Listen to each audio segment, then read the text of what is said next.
Coming out this Thursday on Beyond the Vibe, I'm joined by the frontwoman of Planet Rock's best new band of 2023. It's Rhiannon Hill of Kira Mac. They said, "Do you want to audition for The Voice?" And I was like, not really. I was literally like, I've done it twice now. You're not interested, you don't want it. I'm going to get to the same place that I got to the last 2 times. I'm not interested. And they're like, please audition. And I was like, right, okay then. I was in my work uniform. I worked at a dog place. I worked at a doggy daycare. I was covered like mud up to my knees, covered in dog hair, bun on my head. Horrendous. Looked like this. I was awful. And then I got through and they were like, we want you to invite you down to London. And I was like, I can't believe I just did the audition.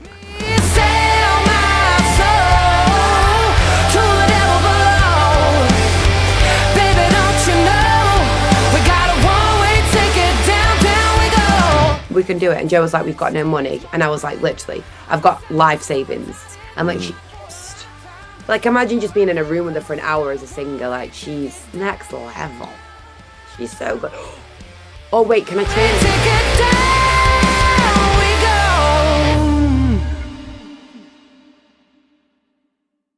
So I'm here with Rhiannon of Kira Mac. Thank you very much for joining me. Thank you for having me. A thing I like to do is I like to go back to the beginning, the early years of a musician, as I feel, it shapes who they're going to go on and be as an artist. So what first got you into wanting to become a musician? Well, from a really young age, I was like, from as long as I can remember, my mum is Welsh. So my mum is from South Wales, she's from the Valleys, and I'm from a very like working class background, and they moved up to Stoke, where I'm from, because my granddad worked on the mines. So they all sang like all the time. And like my uncle was on a show called Opportunity Knocks, which was X Factor back in the day. And my mom and her 2 sisters, they all sang. So like my uncle, my mom, and my aunt Tanya, my aunt, so they all sang. And my nan was like the catalyst. She was like the driving force. She was like the OG momager. She was Kris Jenner, like 1960s edition. Honestly, she was like hardcore. Like she wanted my Uncle Keith to sing on TV, and she wanted like my mom and my like other 2 aunts to like open up for him singing. She was a proper like momager. So it was like always like in like the vibe. And like growing up, I used to always just sing all the time. Like I love Spice Girls. Obviously, when I was very little, that was just very present. I was born in like 1995, so I'm like a late 90s baby. And then there was, at the time as well, there's Britney Spears. I went to see Crossroads, the Britney Spears film, dressed as Britney Spears. Like there was such good like girl power role models. And then as I got older, like my dad is mad into rock. My mum is like mad into soul and Motown. So I had like a really eclectic upbringing, and I had like Queen and Led Zepp and Stevie Nicks and stuff. And I'd be going to school and kids would be listening to like Spice Girls and stuff like that. But I was like Mike and the Mechanics, and people were like, what? Like, it was a kid.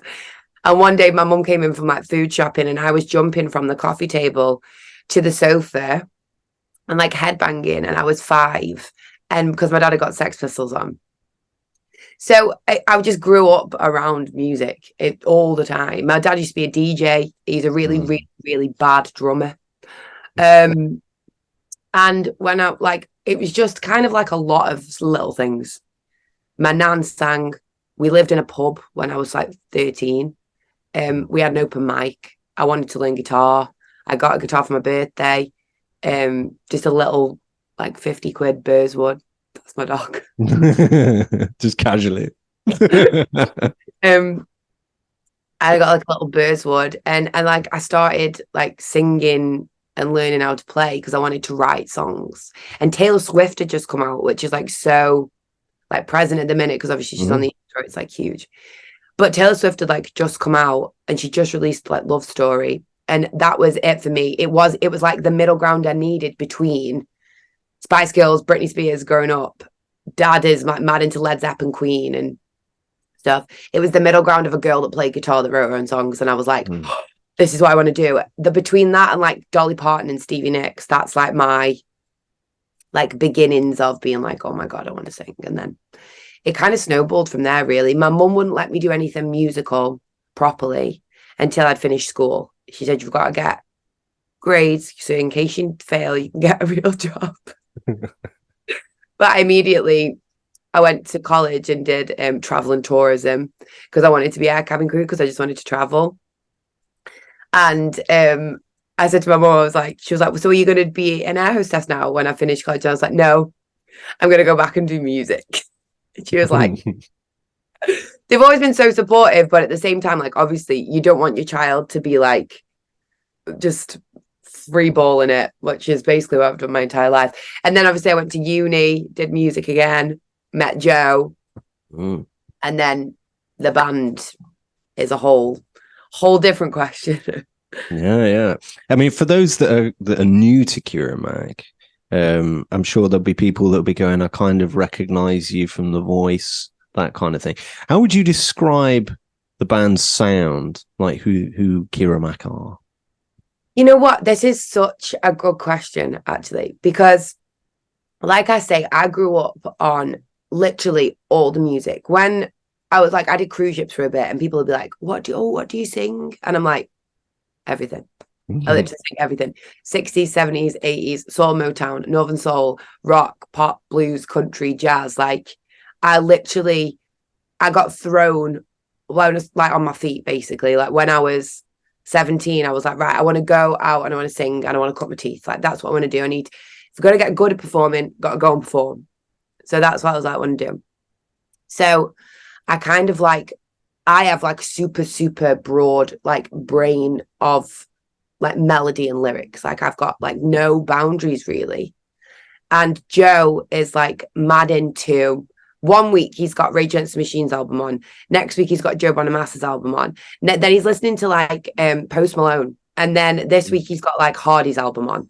So Joe has got such like a like vast like musical knowledge as well. And when I met Joe, it was just me and him. And he played drums. He was the drummer in the band. And he was sitting on these songs. And I was like, you know, School of Rock, where he's like, don't be sitting on songs. Have you heard of these songs? And he plays drums and bass and guitar as well. So Joe was like making these demos in his room at uni. And I was like, went in one day and I was like, what is that? And it was the riff he'd recorded for One Way Ticket. But I was like, oh my God, that's insane. That's so good. Like keep writing, like just keep writing. It's amazing. Then we went into a lockdown, which was perfect for us because we sat and wrote. But the sound kind of, it depends what Joe's listening to. It genuinely does. And then it kind of goes through the Kira Mac machine. That's what Alex calls it. It goes to the Kira Mac machine and everybody puts their little, because like you've got Brett who's like mad into glam rock. So his influences are like Lemmy is his like bass idol. But then he like loves like Poison and his middle name is literally Michael. Like he's called Brett Michael. We made him get his driving license out when he first joined the band because we didn't believe him. Yeah. And then you've got Alex who's like, looks like Izzy Stradlin, like sicked him out. And then you've got Joe who's just a weird little anomaly of mashup. Then you've got Max who's like literally like a fetus who thinks Limp Bizkit is like an old band. Like yeah. And together it goes through this like process of like everybody has their own little bit of flair, which then makes it. My mum's just dropped a cup of tea in for me. It's all right. Go for it. So it goes through this like whole process of just everybody adding their own little bit of flair, and then that becomes our sound. And we had some labels interested, and they were saying like, we want a country rock vibe, we want a this vibe, and we really sat down and like wrote to a brief for a while, and we wrote like country rock songs, and we wrote heavier songs, and we kind of had like two parts to the album, next album. And we just spent the time now just like filling in that gap, because if you listen to Chaos is Calling, you've literally got like super duper heavy riffage where you can tell Joe's been listening to Metallica. And then you've got like an out and out ballad or like an out and out acoustic song that I would write and take to Joe, and Joe would put his flair on it, and that's Hell for an Old Water. So it's I don't really know what box to put us in. I think it's just music. No, I think that's a good thing, you know, because you don't know exactly what you're going to get. Obviously, you've got the overarching sound of Kira Mac there, but there's, you know, it's not entirely predictable. And I think that's a good thing. You know, it keeps it fresh. Definitely. And I think like just the most important part about it all is just making songs that you love. Like I imagine, I remember Joe wrote Imagine What We Could Have Been. And he got like, and he's like, bow, dow, dow, bow, dow, dow, dow. And I was like, Joe, it sounds like we're trying to be the Rolling Stones. I don't know. I'm not under, because I do this a lot. I'm not buying it, Joe. And then Joe put something else on it. Like Alex has just bought a synth. So now we've got like loads of synths going on. So now we'll Bring Me the Horizon as well. But they'll put something on it and I'll be like, actually, I love that. Yes. And when we were in the studio, like Imagine What We Could Have Been, I had nothing for it. We got to the studio and I was in the booth, like writing lyrics. Like I had nothing for it. I was like, it's just not. And now it's one of my favorite songs. And it's so fun and so different to like a lot of the other songs on the album. But then you've got like Hellfire and Holy Water, which is acoustic I wrote in lockdown. And then Joe had written a song that was in the same key. So we mashed them together and all that kind of stuff. And I think like, I don't think we need to be put in a box. And I think like we're on an album where there was something for everyone. There was something for the old country fans that I had. There was something for my dad. There was something for mum. Like my mum likes it. And my mum's like not really into like rock or anything like that. And my mum's like jamming along to Chaos is Calling. And I'm like, what? I mean, she is my mum. So that would be. Slight bias there, maybe. Yeah, definitely. No, she would tell me. I came down the stairs one day in white jeans and she was like, they are awful. So there is no, and I think I'm very much like that as well. Like I'm super duper like straight talking. I'm not straightforward, but I'm straight talking. And I think that kind of like comes off with the boys because the boys know. Like the boys are just like, real tell you whether it's good or bad. Of course, you know, Chaos Calling was greeted with critical acclaim. You know, it was an independent release, which, you know, despite that, you've kind of gone on. You've had a lot of Planet Rock airtime. Of course, now you've had you've been nominated Best New Band. Well, won Best New Band. Sorry, voted by the fans. I mean, I think that's an extra something there, isn't it? When it's fans. What's this period been like for you? I mean, debut album. I mean, obviously you had The Voice just before that. That was kind of a cool experience, I imagine. Honestly, like we could not have, like unbeknownst to me, like we couldn't have planned that better. So obviously we came out of lockdown in 2021, like the summer was like June, July or something. We came out of lockdown, and then me and Joe had written, I think we got like 7 songs or something. And Joe was like, what are we going to do with them? And I was like, we're going to record an album. And he was like, what do you mean? And I was like, we're going to go and record an album. Like everybody else is doing it. Like Revival Black were on the scene at the time. Florence Black were on the scene. Mason Hill. Like everybody was like going and just recording their own albums. And I was like, we can do it. And Joe was like, we've got no money. And I was like, literally, I've got life savings. I'll book the studio. We'll go to Motor Museum because Joe's a massive Oasis fan. Again, random. And like Bring Me the Horizon had recorded there and stuff. And we were speaking to like Loic, who was the mastering engineer on the record, and Bob McKenzie was our sound guy. Well, he was our engineer, and him and Joe ended up like co-producing the entire album. And we met him like the first day and we just completely clicked with him. We were like, oh my God. And he just got it. And also he wasn't from like a rock background. He wasn't like trying to be rock and roll. He works at Real World now. Do you know what I mean? Like he was so like far out. Like he had these like little dungarees and then these like cool trainers and like a little beanie and these mad socks. And I was like, he's so cool. And he's nothing like us. And we loved that. It was so good. So obviously like, we come out of lockdown, we've got these songs. I get asked to go on The Voice. So I auditioned the first year of lockdown, the like 2020, the very beginning. And I thought, I need to stay relevant and nothing is happening at the minute. So I was like, they said, do you want to audition for The Voice? I auditioned when I was like 16. And I was like, you know what? I've come a long way since then.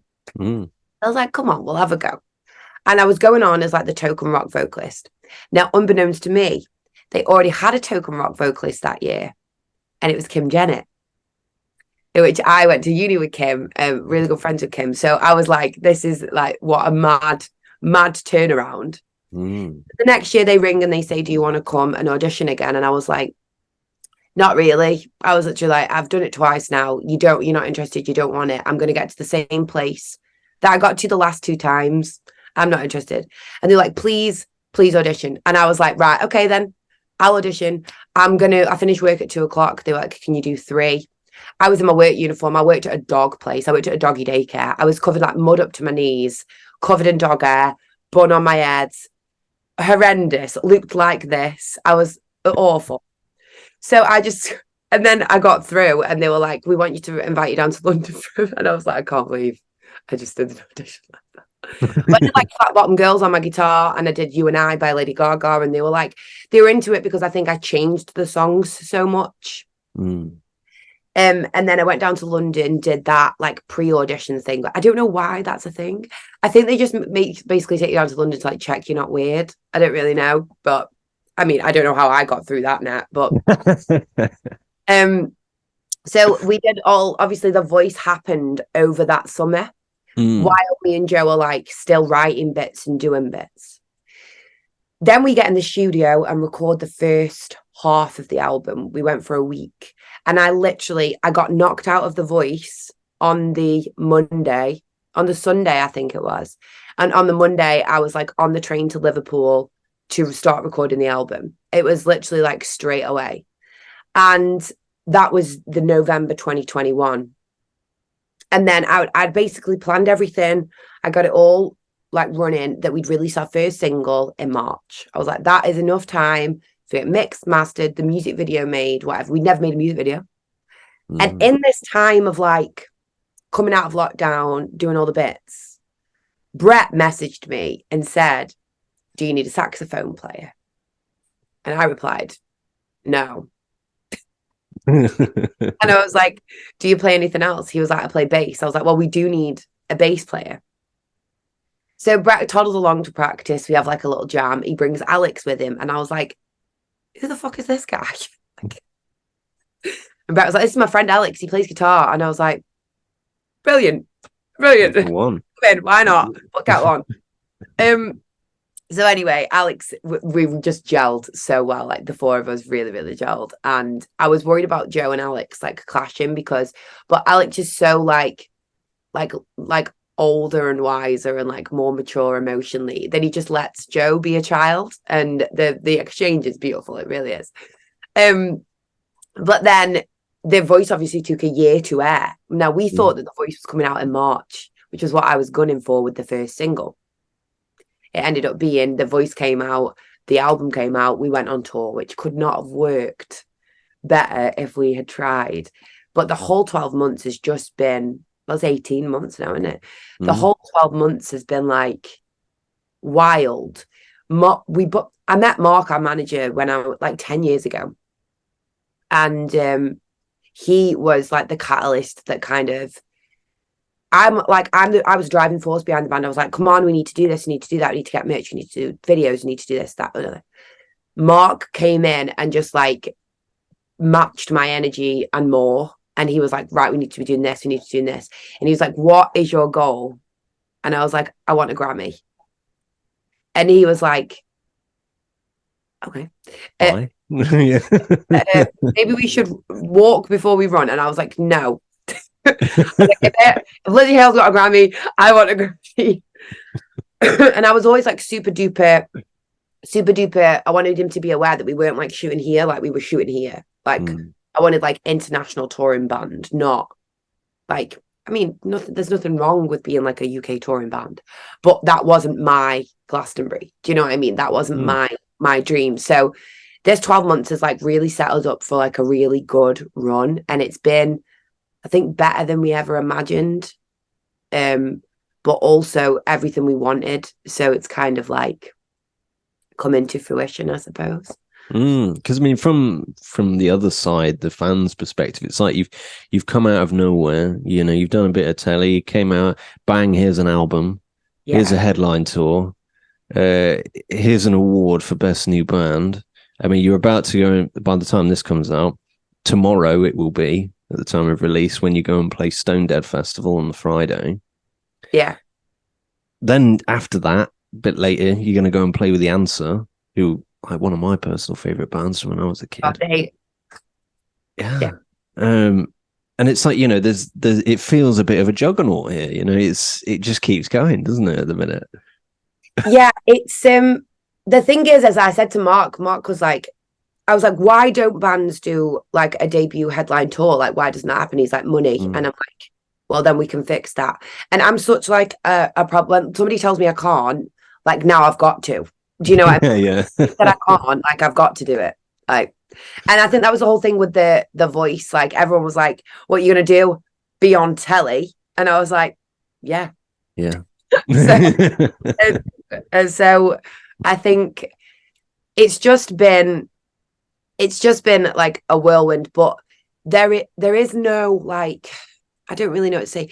I think like there's a quote that I live by, and it's self-doubt killed more dreams than failure ever will. Mm. And I think like if you don't give yourself the chance to even fail, like we could have gone out on a headline tour in November, sold no shows out, played to 11 people the entire 10 dates, and we still would have learned something. Do you know what I mean? Like you've just got to. And there's also another quote. I'm a big quoter, and it's a Chris Stapleton quote, and I've got half of it tattooed on my back. And the quote is, "Nobody wins afraid of losing." And I feel like people and the like upcoming bands are so like scared of.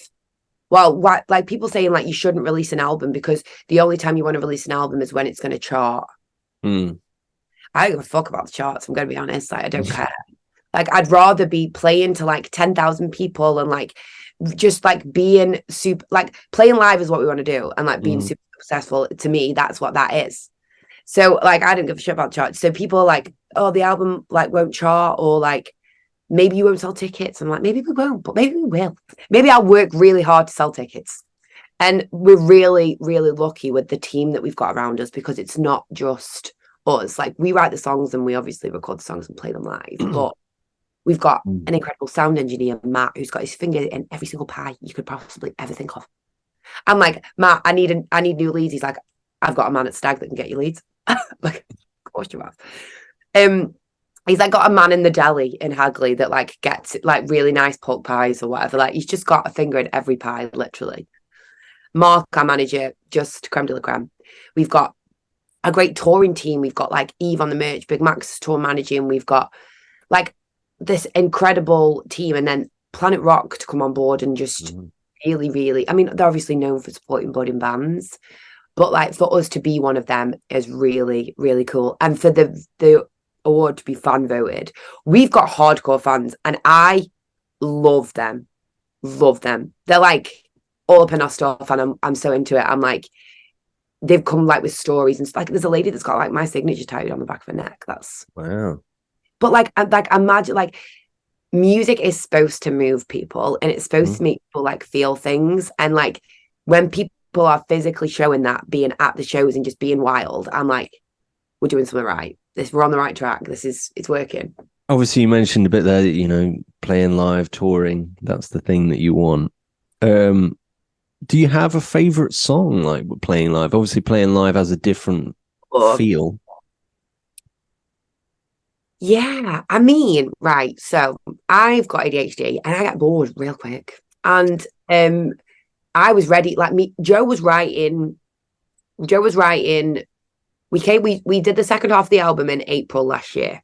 And Joe was literally writing in June. Like, he was ready. He's writing the third album now. Like, we're still writing for the second album, but like he's got what songs that he's like, right, that's not quite ready and it won't be ready in time, so that can go on the third album. Do you know what I mean? Like, Joe is so ahead of the curve. And I think like I love playing the new songs at the minute. But I know that once we get a new song, that's going to be my favorite one. So I think, like, I don't know, they all hold a candle for me. Never Gonna Stay, I think, is the boys' favorite. And I think it's the Don't Make Me Choose Between This and You is obviously like, it was present in the studio, that lyric, but on stage it's like a whole different vibe. And this, like, these new songs that we're playing now are my favorite ones, I think. I don't know whether it's because we've been playing the album for a year now, or if these new songs are better than the last album, which I hope they are. But there's like, it's proper girl power anthems, and like my experience over the last 12 months. And like a Nashville saying is like live the life you want to write about. And I think like the past 12 months definitely comes out in these songs, and there's quite like a girl power anthem.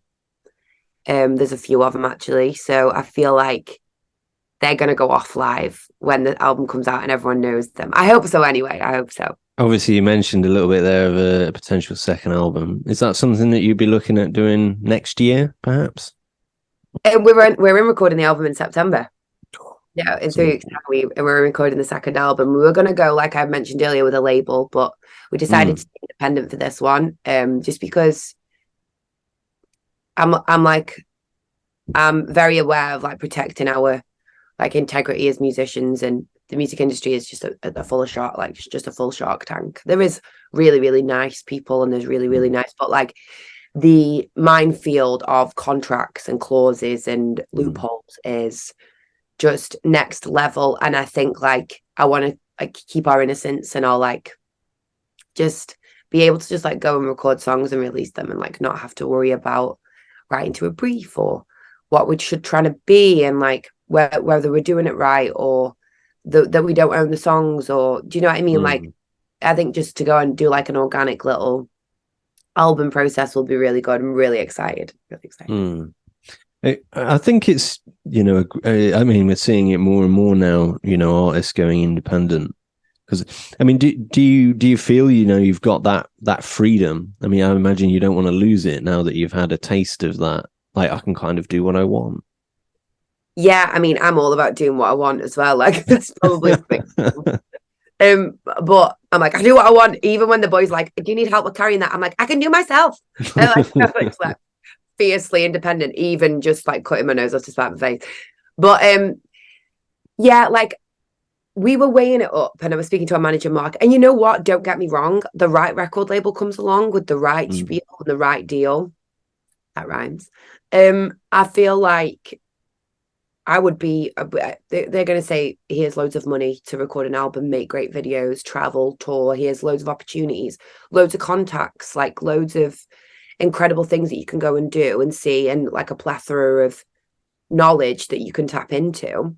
And I'm all for that. But like right now, like Lark and Poe are independent. So are Dirty Honey. And they're doing pretty okay. So. Yeah. I don't know. We'll see where the wind takes us. Maybe it's a future of the music industry. Maybe we'll just be self-employed forever. Atlantic will go bump. No, they were like with billions or something on me. A question I always like to finish on, I ask every guest that comes on. It's a bit of a hypothetical one. If you could tour with one band from the past and one band from the present, who would they be? You could tour with one band from the past. Everybody's struggling. Yeah, one from the past, one from today. Can I have two?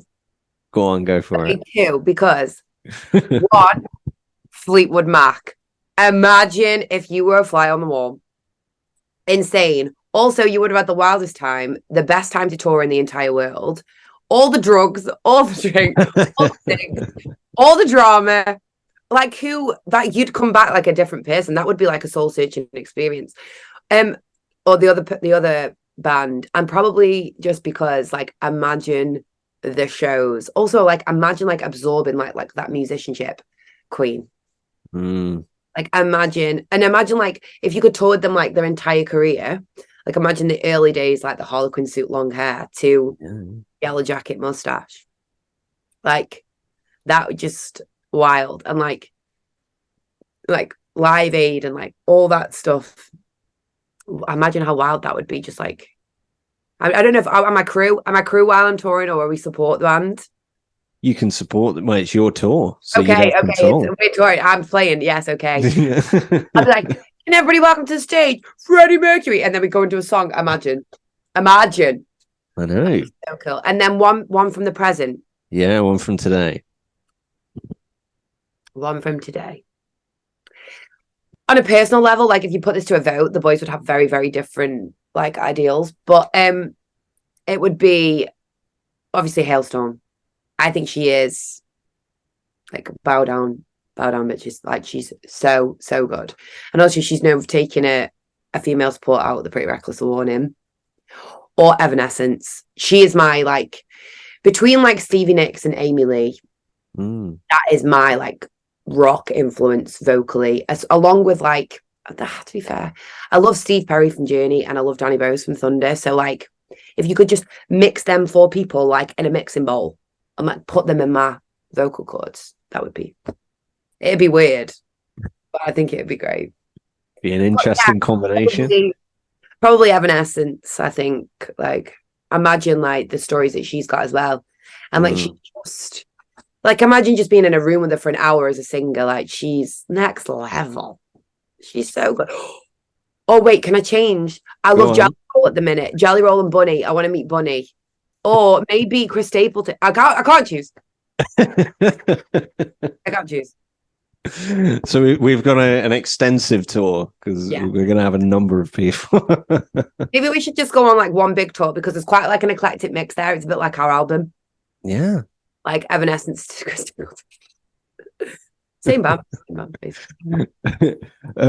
For those that want to check out Kira Mac, of course, you can catch them at Stone Dead tomorrow night on Friday.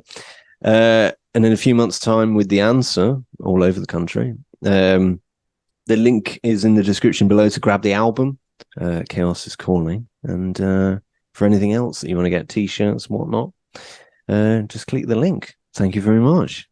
Thank you for having me.